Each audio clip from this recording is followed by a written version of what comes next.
ဒီ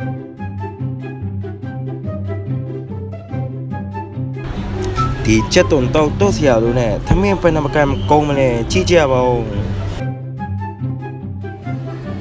အားလုံးပဲမင်္ဂလာပါခင်ဗျာနေ့ကတော့ကျွန်တော်တို့ဒီ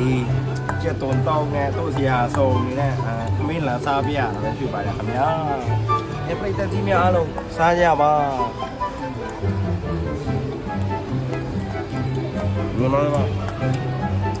ချက်တုံတော့ပါမယ်တဖာတီးပါမယ်ရုံးမနေတိပါမယ်ဘုံရွက်ပါမယ်ဒါကတော့ခေါင်းမတတ်တော့ဘူးကျတော့တော့ကိုဒီလိုထဲ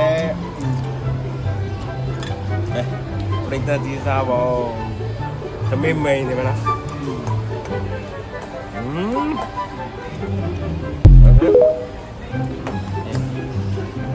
အားလုံးမင်္ဂလာပါဗျာကျေးဇူးတင်ပါတယ်